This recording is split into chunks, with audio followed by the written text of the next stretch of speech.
Nuestra capacidad de entablar relaciones sociales es una de las funciones más demandantes para nuestra memoria. Requiere reconocer rostros, recordar experiencias previas, comunicarnos y adaptarnos a la personalidad y situación de cada uno. ¿Cómo logra nuestro cerebro asamblear semejante cantidad de información coherentemente? Hoy lo vamos a descubrir, revelando valiosas aplicaciones al desarrollo de agentes inteligentes y maravillándonos de la sofisticada arquitectura de la memoria humana. Hola, mi nombre es Santiago y mi misión facilitar el acceso a la tecnología en español. Te invito a que me acompañes. Y el descubrimiento de cómo funciona la memoria social es tan sorprendente como la misma memoria, porque hace poco más de una década había evidencia muy robusta de que una parte muy especial en el cerebro realizaba tres funciones distintas. La primera es que almacenaba información. La segunda conectaba información de distintas partes en el cerebro. Y la última creaba contraste, diferenciando distintos objetos que provenían de la memoria. Y esta parte del cerebro muy especial llamada lóbulo anterior temporal, sabíamos que era tan especial por lo interconectada que estaba. Era un pequeño foco, una pequeña esfera, bulbo, con conexiones hacia todo el cerebro. Y además sabíamos, por cuestiones de enfermedad, que cuando dejaba de funcionar, las consecuencias eran catastróficas para la memoria y la persona. El problema es cómo reconciliar estas tres distintas funciones dentro de un mismo mecanismo. Y lo que se dieron cuenta conforme iban recabando datos experimentales es que este bulbo en el cerebro no almacenaba cualquier tipo de información. Curiosamente, solo almacenaba información relativa a personas. Lo mismo, si bien es que conectaba en distintas partes en el cerebro, solo conectaba aquellas distintas partes con información referente a las personas, a nuestras actividades sociales. El desafío, problema o la complejidad de esto es que cuando nosotros entablamos relaciones sociales, resulta tan importante la parte de los sentidos como la parte del lenguaje. Normalmente simplemente asociamos una palabra a un concepto como perro o casa, pero cuando estamos entablando relaciones sociales, nuestra comunicación es parte tan importante de estas relaciones que también requiere, además de la misma memoria, la conexión, porque en el momento en que usamos la memoria, estamos dependiendo, o la memoria es el fundamento de nuestra capacidad de comunicarnos con otras personas. Pero quizá lo más sorprendente fue esta tercera función del lóbulo anterior temporal, que nos ilustra a la perfección lo sofisticada, lo rica, lo elegante, el- la maravillosa ingeniería que hay detrás de la memoria. Porque podríamos pensar y de hecho se pensaba, que resulta obvio que haya una parte que aglutine las distintas fuentes de información. De hecho, no solo existe una en el cerebro, hay distintos lugares, por ejemplo, en donde converge la información auditiva, la información olfativa, la somática con la visual para dar una representación multisensorial de un objeto o la realidad. Y todo esto, por supuesto, conforme se va representando los objetos, primero de forma independiente para cada sentido, eventualmente forma una representación completa que podamos utilizar para temas de planeación, de recordar, de análisis, de incluso hasta de disfrutar, ¿no? Porque la memoria nos ayuda a tomar decisiones y las decisiones las tomamos en base a lo que nos ha causado recompensa o placer en el pasado y también lo opuesto, evitamos situaciones que nos hayan causado perjurio. Dentro de estos mecanismos o lóbulos multisensoriales, resultaba obvio que estuviese uno específico que convergiera la parte semántica con la parte, vamos a llamarle, sensorial.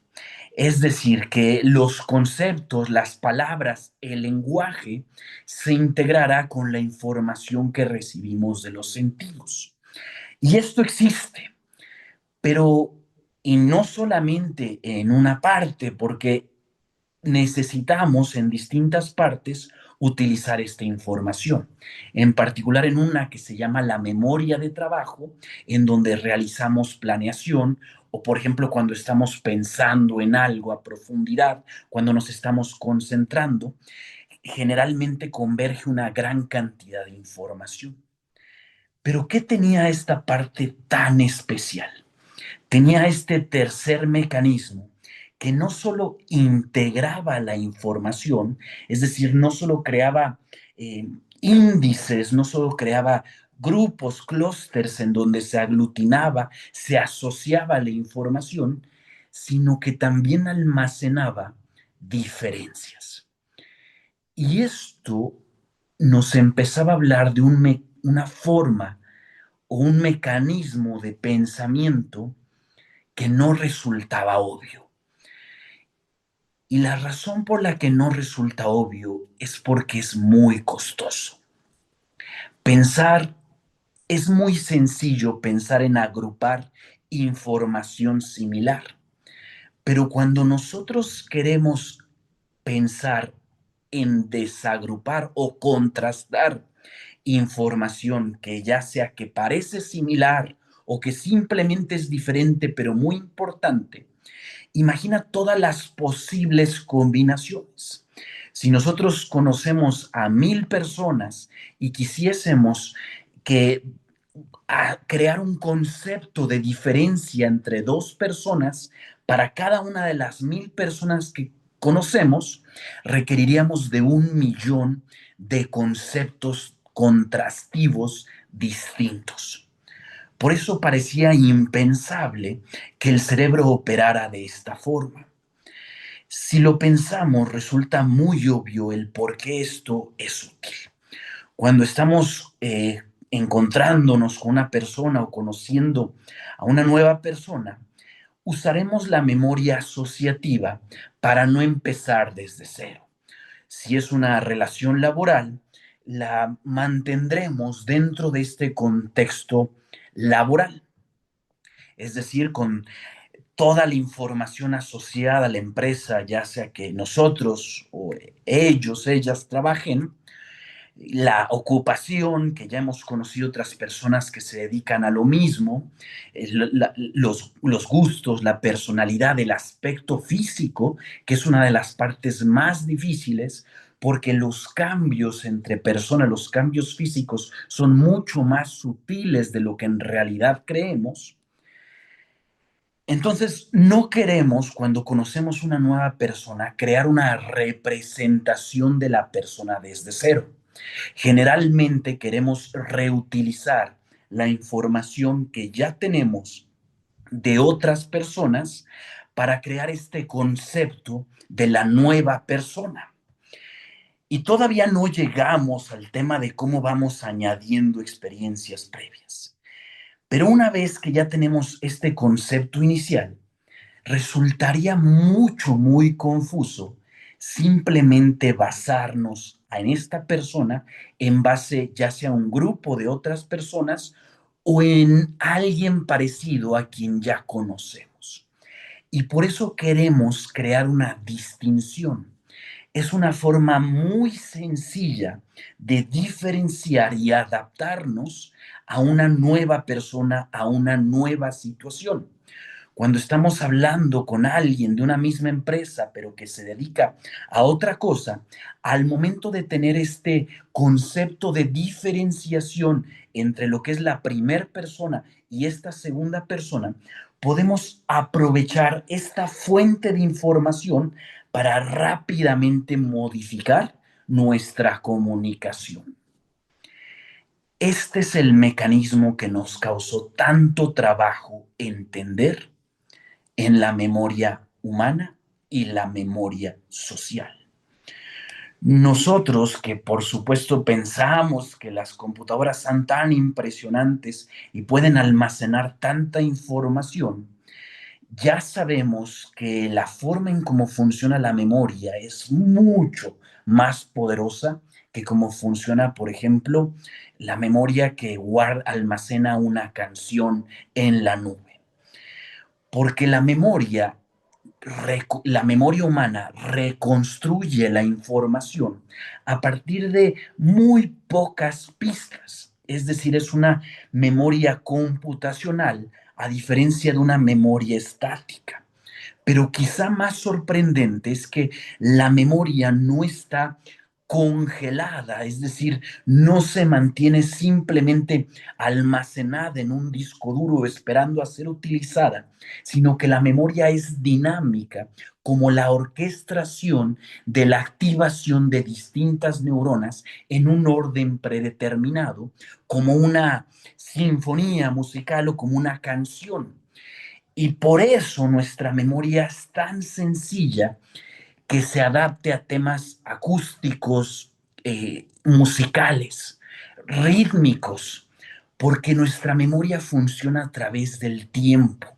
Cuando reconstruimos un recuerdo, nosotros no simplemente almacenamos ese recuerdo en su totalidad, sino que vamos reconstruyendo ese recuerdo a través del tiempo en milisegundos y conforme nueva información asociada a ese recuerdo se va activando, la memoria va tomando forma. Y cuando vemos la memoria, funcionar desde esa forma, resulta obvio y que conocemos cómo funcionan las redes neuronales, resulta obvio pensar por qué esta memoria es tan, este mecanismo de la memoria es tan obvio. Porque la forma en cómo funcionan las redes neuronales es en base a dos principios básicos. El excitatorio, en el que la información va fluyendo hacia adelante, y el inhibitorio, en el sentido que previene que otras neuronas se activen.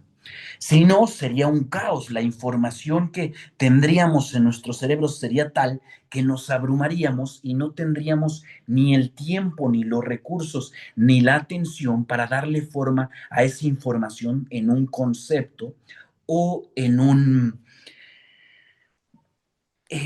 recuerdo. Ese es el funcionamiento de la memoria de las neuronas inhibitorias, que previenen la activación de otras neuronas que contienen su propia información. Y es lo mismo que está operando a macro nivel dentro de la eh, memoria humana, la memoria social en particular, si bien ya que descubrimos, sabemos que estos mecanismos son utilizados en otras partes del cerebro, como por ejemplo la interferencia proactiva, lo que nos permite concentrarnos al esconder o inhibir fuentes de información que no estén relacionados a la tarea que estamos haciendo en este momento. Las implicaciones de este funcionamiento son drásticas para quienes estamos en el tema de inteligencia artificial. Apenas estamos logrando dotar de memoria a los agentes inteligentes. Si usas ChatGPT y lo habrás comparado con otros productos como Gemini o Claude o eh, Grok de Twitter, de X, te habrás dado cuenta que la capacidad de memorizar, de personalizar, de seguir un flujo de conversación es muy superior en ChatGPT.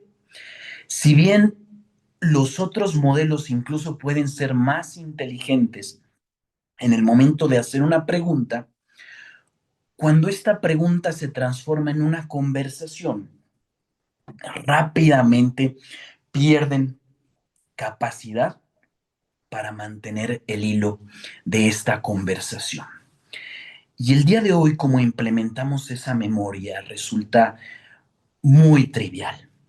Lo que hacemos básicamente es que representamos con número todas las distintos enunciados, párrafos, conversaciones y buscamos las memorias, la información más relevante a lo que estamos utilizando, a lo que se está hablando, y se le da esa información para contextualizar al modelo de lenguaje y mantener este hilo de conversación. Incluso no solo son recuerdos específicos, sino también son aprendizajes, cosas que el modelo hizo con anterioridad bien versus cosas que hizo mal, temas de preferencia de cómo le gusta a la persona en cuestión de tono, en cuestión de velocidad, en cuestión de dificultad que se le hable, versus temas que han salido mal porque la información no era la que el humano estaba buscando, la persona. Hay un problema cuando esta información se empieza a acumular de forma vasta. Esto ocurre, por ejemplo, en grandes empresas. Pensemos en más de 1,000 empleados distintos. Imagina almacenar la información de todos los 1,000 empleados y simplemente buscar por similitud la pieza de información entre todo el conocimiento de la empresa que esa persona requiere. Es un mar de información en el que fácilmente nos perdemos, sin siquiera empezar a hablar de los temas de seguridad, que no podemos estar intercambiando información abiertamente si no hay un tema de eh, justificación. Esto nos empieza a llevar al segundo nivel de cómo funciona la memoria en modelos y en agentes inteligentes, en donde se empieza a agrupar la memoria. Incluso se le llama memoria gráfica, porque vamos a tener conceptos a los que se asocian detalles como documentos. Vamos a tener un concepto ventas y va a estar toda la información de ventas alrededor de ese concepto, de tal forma que se puede tanto restringir por temas de seguridad como por temas de eficiencia al momento de buscar la información. Incluso esta memoria gráfica se empieza a desarrollar en temas jerárquicos, en donde no solo tenemos ventas, pero vamos a tener ventas como por ejemplo por ubicación geográfica, por producto, por equipo, por vendedor, por etapa del proceso de venta, por cliente. Esta es la segunda función que descubrimos en la memoria social que ya podemos empezar, si bien nada más para facilitar el proceso de búsqueda, a utilizar. Este tercer concepto es el que resulta extremadamente nuevo. El cómo podemos representar el contraste o diferencia entre dos fuentes de información y aún más cómo lo podemos utilizar para crear un recuerdo más coherente, más preciso y para al momento de construir. estas relaciones sociales, habilitar nuestra capacidad de personalizar las interacciones de persona a persona, de situación a situación. Eso es lo que vamos a descubrir hoy conforme nos adentremos en el funcionamiento de la memoria social. Entonces, ¿cuáles son las características de del funcionamiento de esta memoria social? Imaginemos que nosotros quisiésemos diseñar a nuestro agente que tuviese la capacidad de interactuar de forma personalizada con distintas personas. ¿Cómo podemos almacenar esa información? ¿Cómo podemos crear la arquitectura de esta información? Y, y quizá muy importante también es especificar cuándo se utiliza esta información. Lo que nosotros podríamos, poco a poco, nada más quiero ir poniendo el panorama general, imaginando, es que antes de hablar el modelo de lenguaje, antes de comunicarse con una persona, personalizaría la comunicación. La forma como haría es que primero recabaría información asociada a esta persona y después utilizaría esta información para dar coherencia a un prompt o instrucciones que fuera personalizado de acuerdo a la persona. Ese sería el funcionamiento de esta memoria. Primero, recibe información. Segundo, incluso podemos pensar que es un mismo modelo de lenguaje para simplificarlo. Realmente no funciona así, pero me gustaría simplificarlo. Ahorita explico realmente cómo funcionaría, porque esta parte no es lingüística, esta parte es mental, le voy a llamar. Eh, y ya que genera esta información, lo que hace es pasarla, ahora sí, en instrucciones, de tal forma que al momento de verbalizar, de comunicarnos, siga o utilice este contexto. Voy a empezar a explicar las características. La primera es que vamos a necesitar diferenciar con quién estamos hablando. Y lo vamos a necesitar hacer de una forma muy inteligente. O jerárquica, si preferimos usar un término topográfico, en donde tengamos la capacidad de representar grupos de personas, en este caso, pero también personas individuales. Por ejemplo, yo puedo tener una primera representación de la persona no solo en base al grupo al que pertenece, sino a los grupos a los cuales pertenece.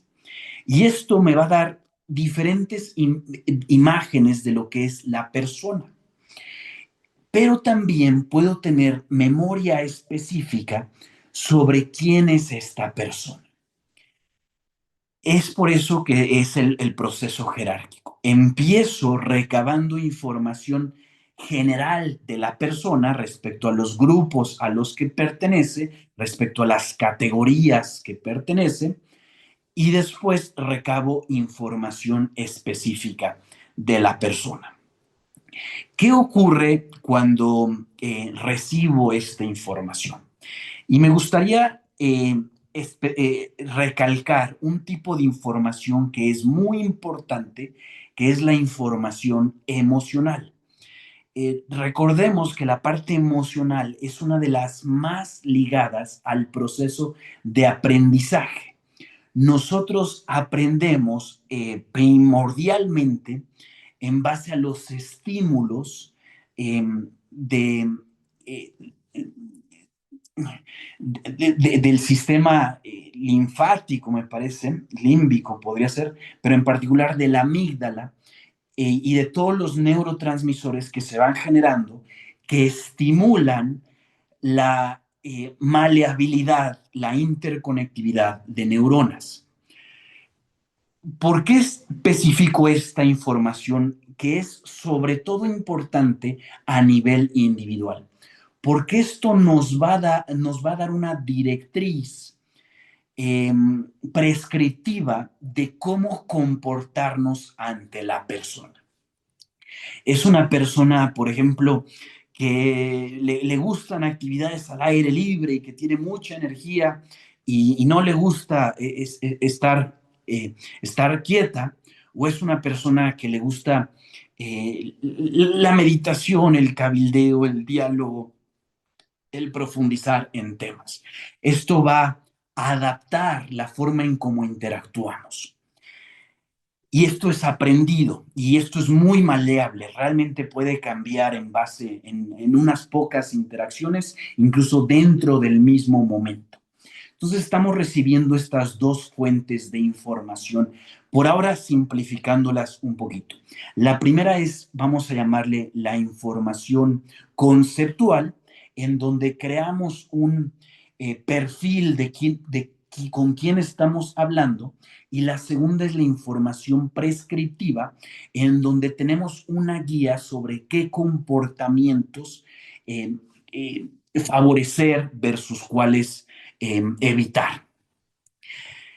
Entonces, empezamos teniendo nuestra arquitectura jerárquica, en donde primero tenemos memorias o información asociada a los distintos grupos a los cuales pertenece la persona. Segundo, complementamos esta información con información específica respecto a esta persona y finalmente integramos información prescriptiva sobre cómo comportarnos socialmente con esta persona.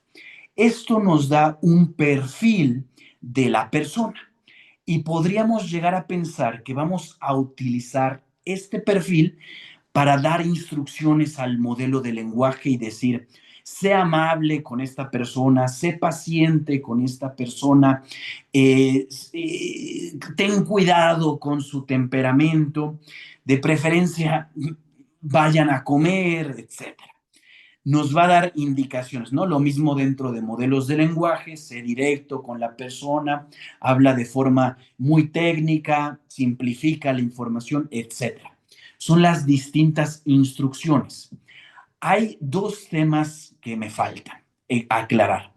El primer tema es cómo esta información se utiliza de forma,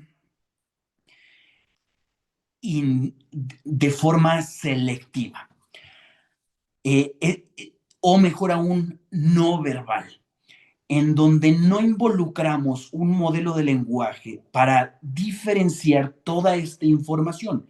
Imagina toda la información que tenemos respecto a los grupos a los que lo pertenece. Luego la información específica del individuo y finalmente la información prescriptiva de las emociones. Sería demasiada información. No podemos usar ni un modelo de lenguaje, ni en el cerebro utilizamos el lenguaje, porque esto sería demasiado lento. La interacción social sería subóptima. ¿Cómo funciona específicamente esto? Y hay dos mecanismos. El primero es cómo seleccionamos o agrupamos la información, y el segundo, cómo seleccionamos específicas instrucciones. Eh, Cuando nosotros voy a empezar desde el nivel de arriba. Cuando tenemos la información de acuerdo a los distintos grupos o categorías o clases que pertenece la persona, vamos a tener información contradictoria. Y aquí es en donde hemos visto en el canal cómo lidiar con esta información multimodal que a veces es compartida, a veces complementaria y por ende crea contradicciones. Lo que hacemos es maximizar la similitud. Quiere decir que si, por ejemplo, esta persona específicamente sabemos que pertenece a dos grupos que son muy distintos entre sí, es decir, que las características de las personas son muy distintos, y tenemos un tercero que está, por ejemplo, en medio, favoreceremos ese tercer grupo para dar el perfil a la persona. Si tenemos dos grupos que son muy similares, mientras que uno es muy diferente, favoreceremos la información de estos dos grupos similares. Esto nos da el perfil base de la persona, el cómo representar a esta persona inicialmente. Estamos maximizando la similitud de la información y esto es de forma numérica. Detalles importantes. Las memorias o la información está ligada a lenguaje. Quiere decir que al momento de extraer la información, lo podemos pensar que estamos extrayendo números. Eh, lo pongo primero de forma sencilla y luego difícil. Digamos que los distintos grupos tienen un nivel de extroversión o de introversión. Y vamos a tener, por ejemplo, un resultado de qué tan extrovertida es la persona. En base a eso vamos a tener una guía inicial de qué tan, de cuáles son las características que definen a esta persona y esta va a ser la forma en cómo construimos nuestro perfil inicial. Segundo, sobre todo cuando empezamos a hablar de la memoria individual, experiencias individuales con la persona, lo que tendremos va a ser, por ejemplo, información lingüística asociada, por ejemplo, a una experiencia específica. Si nosotros notamos dentro de nuestro sistema dopamínico emocional que hay una experiencia muy relevante para esta persona, muy importante, esta misma experiencia, digamos que va a estar anotada con texto. Sí va a estar representada de forma numérica, ilustrándonos las características de la persona, pero también va a tener la información lingüística adjunta.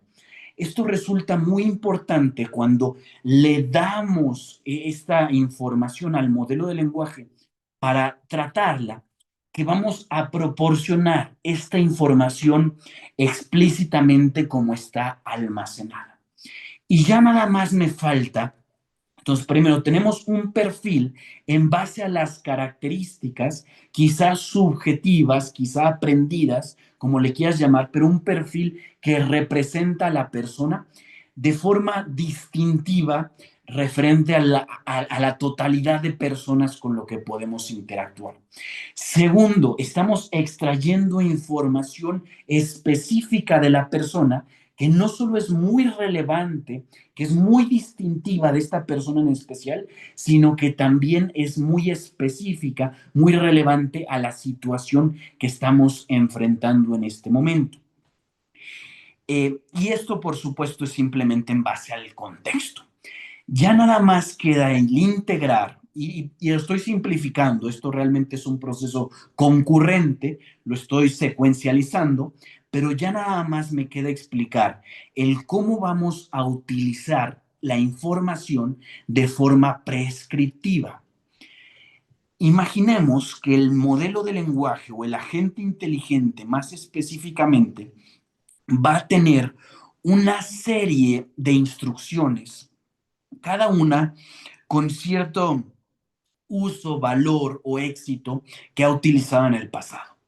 Por ejemplo, podemos pensar en una instrucción: sea amable, explica la información lentamente, eh, utiliza ejemplos relacionados a la vida cotidiana. Estas son guías o instrucciones que le sirven al modelo de lenguaje para contextualizar o para instruir cómo personalizar la información de acuerdo a cómo estamos con la persona, de acuerdo a la persona con la que estamos. ¿Qué es lo que ocurre aquí? Hay un tema muy obvio de que hacemos un proceso de aprendizaje en base a de que seleccionamos las mejores instrucciones en base, por ejemplo, a las características o perfil de la persona, pero también en base a las características individuales, que recordamos que esta instrucción ha funcionado muy bien con éxito en el pasado. Esto es simplemente un proceso de aprendizaje por refuerzo en donde mantenemos, vamos a decir, una tabla de resultados de qué instrucciones han funcionado bien en el pasado y cuáles no, primero a nivel grupo y segundo a nivel individual. Pero aquí es en donde nos está sorprendiendo la memoria social, porque da un paso más allá. La memoria social también tiene la capacidad de crear distinciones que son de alta relevancia, inhibitorias, ya sea entre distintos grupos o, por ejemplo, entre una persona y un grupo al que pertenece. Por ejemplo, vamos a decir que esta persona en particular es una persona con la que jugamos fútbol, soccer, semanalmente. Y tenemos una forma normal de relacionarnos con nuestros compañeros de equipo. Pero esta persona específicamente es una persona que lee mucho. Entonces, mientras que con la gran mayoría de las personas del equipo nos comunicaríamos sobre el, no, si nosotros somos lectores también nos comunicaríamos sobre cuestiones referente al equipo y a partidos anteriores y a tácticas e incluso también a deportes de la televisión, etcétera.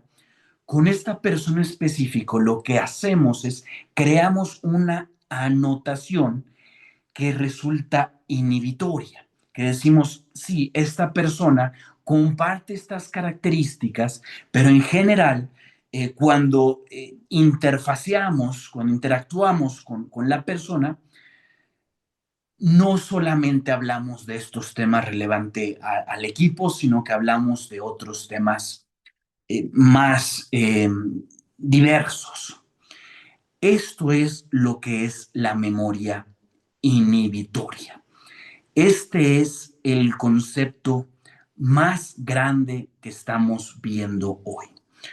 Como más importante, más, menos obvio, más diferente, más novedoso, más nuevo.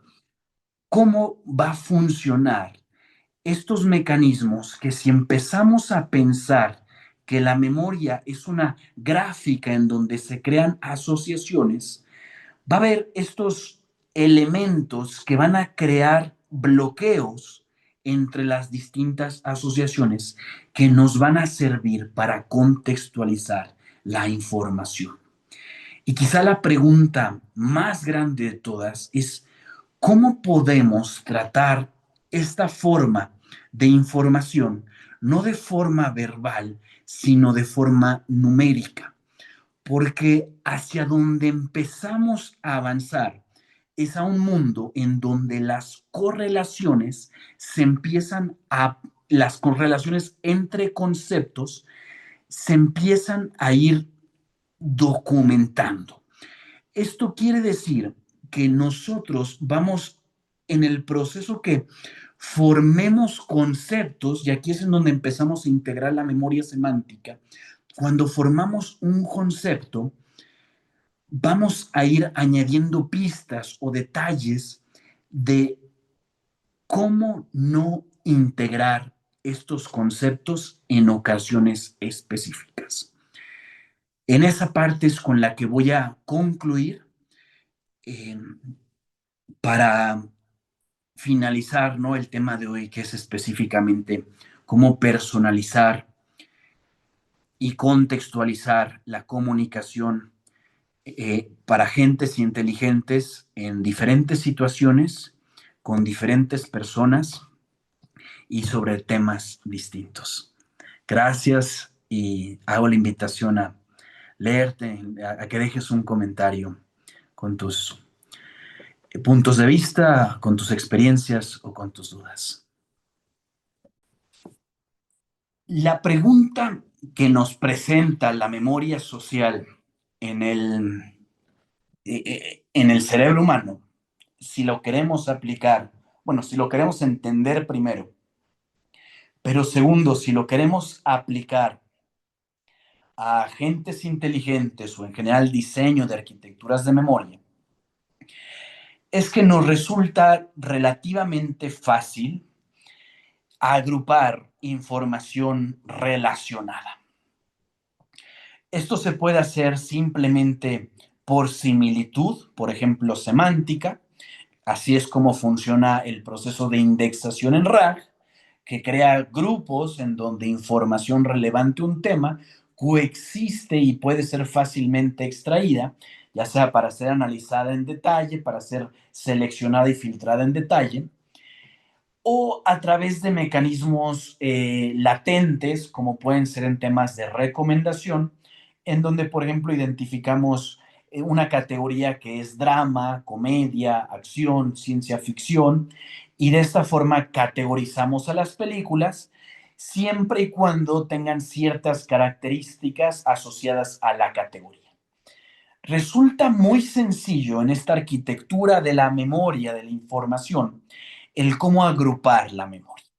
Resulta más difícil cómo crear mecanismos para unir las distintas categorías. Esto es especialmente importante cuando, por ejemplo, tenemos un objeto que pueda pertenecer a dos categorías distintas. Ya sea que queramos favorecer esta pieza de información buscando la intersección, todavía sigue siendo un proceso sencillo a nivel teórico, porque en realidad si pensamos cuando estamos hablando de muchas distintas dimensiones y muchos distintos grupos, resulta difícil encontrar los elementos que están en la intersección entre dos distintos segmentos, y ni sería cuando son tres, cuatro o cinco grupos distintos.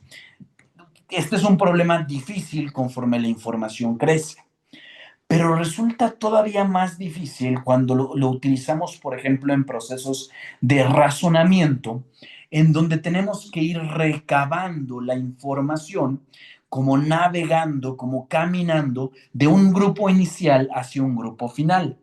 Generalmente lo que quisiéramos hacer es que si conocemos, puede ser que ni siquiera conozcamos el destino, que lo complica más, pero si conocemos el punto de inicio y el punto final, podríamos diseñar, determinar un camino que visite distintos grupos de información y de tal forma seleccionar aquellos elementos que se encuentran en la intersección y de esa forma navegar el proceso de razonamiento al ir visitando, al ir transcurriendo, haciendo la trayectoria a través de la gráfica, trasladándonos. Existe la mínima complicación de que imaginemos que resulta fácil encontrar cuál es el elemento que está en la intersección entre dos grupos. Y resultaría fácil pensar que el siguiente elemento es el siguiente que queremos para dar cabida al siguiente grupo. Resulta mucho más difícil saber cuál de los elementos si tenemos que tomar varios del mismo grupo. Es decir, si estamos haciendo una investigación sobre Francia en 1850 y vamos a tener un grupo que es la historia de Francia, no solamente queremos un solo documento, queremos una multitud de documentos de esta categoría en específico. La pregunta es, ¿cuáles y cómo encontrarlos? Por supuesto, también sin un modelo de lenguaje, porque es prohibitivamente lento y prohibitivamente costoso. Pero, bueno, más bien, más allá de pero, aquí nos están presentando la solución, porque la forma en cómo arquitecturamos esta memoria, sobre todo cuando pensamos en un tema que es a nivel recomendaciones de propiedades latentes, es que así como tenemos categorías como drama, suspenso, terror, acción, vamos a tener lo que son asociaciones o vértices o relaciones, en donde vamos a identificar qué es lo que diferencia, por ejemplo, una película de terror de una de suspenso. La de terror puede ser más visual, por ejemplo, más explícita, más cruda, o una película de aventura y una bélica, ¿no? La de acción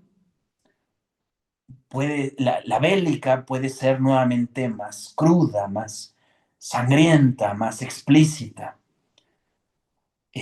Quizá la velocidad no sea tan importante.